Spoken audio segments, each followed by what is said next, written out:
मध्य प्रदेश की राजनीति में एक बार फिर यूसीसी का मुद्दा गर्मा गया है।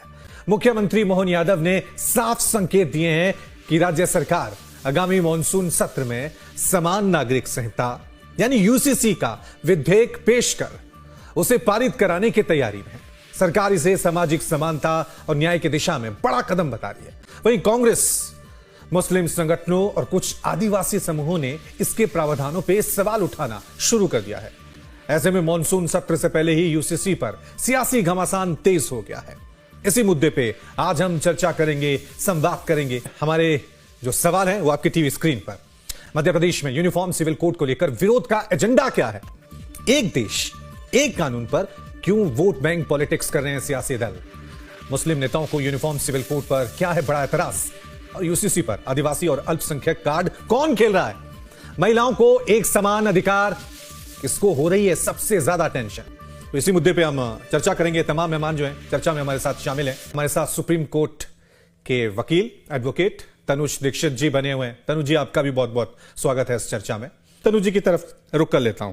तनुज जी, आपकी तरफ आर्टिकल 44 एक तरफ है जिसमें उन्होंने सीधा सीधा कहा है कि सरकारों को प्रयास करना चाहिए, लेकिन दूसरी तरफ आर्टिकल 25 भी है जहां धार्मिक समानता की बात आती है। विगत 70 सालों में पहली बार कोई सरकार आई है जो समान नागरिक संहिता को लागू करने का प्रयास भी कर रही है, बात भी कर रही है। ये कानून देश में जब आप आर्टिकल 14 की बात करते हैं, समानता की बात करते हैं, तब यह कानून की बेहद आवश्यकता होती है। और मैं पहले तो माननीय सर्वोच्च न्यायालय के वो केसेस जिसमें माननीय सर्वोच्च न्यायालय ने टिप्पणी करी है और जोर दिया है कि देश में यूसीसी लागू हो। आपको ध्यान हो, मोहम्मद अहमद खान वर्सेस शाहबानो बेगम का केस सर्वोच्च न्यायालय ने जोर दिया है कि भाई यूसीसी लागू होना चाहिए। दोबारा जोर देने के लिए Sarla Mudgal versus union of India का मामला सुप्रीम कोर्ट में था, उसमें भी माननीय सर्वोच्च न्यायालय ने यही बात दोहराई। सबसे रिसेंट अगर हम बात करें तो शाहबानो केस में जो ट्रिपल तलाक का मामला था, उसमें भी माननीय सुप्रीम कोर्ट ने बातों को फिर से कहा है।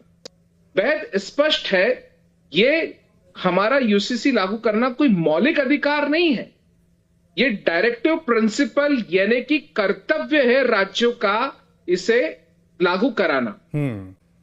अगर हम बात करें तो 5वीं अनुसूची, जहां पर खास करके हमारे आदिवासी भाई बहनों की बातें होती हैं, तो 5वीं अनुसूची में इनका संवैधानिक अधिकार संरक्षित किया हुआ है।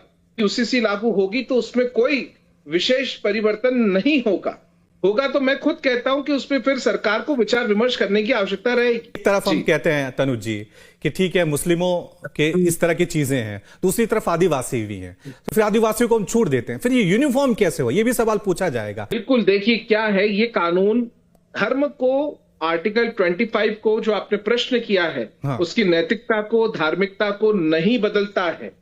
ये सामाजिकता का हिसाब से, संवैधानिक हिसाब से एक इसमें देखता है, इसमें धर्म में कोई हस्तक्षेप नहीं है, ये बेहद स्पष्ट है।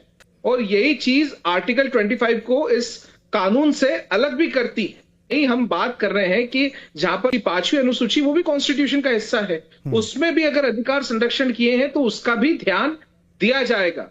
तो निश्चित रूप से यूसीसी अगर प्रदेश में लागू होती है तो इसमें बुराई कुछ नहीं है, बल्कि आने वाले समय में समान कानून का भाव जी देखने को मिल सकता है। ठीक है, बहुत बहुत शुक्रिया आप सभी का इस चर्चा में हमारे साथ शामिल होने के लिए।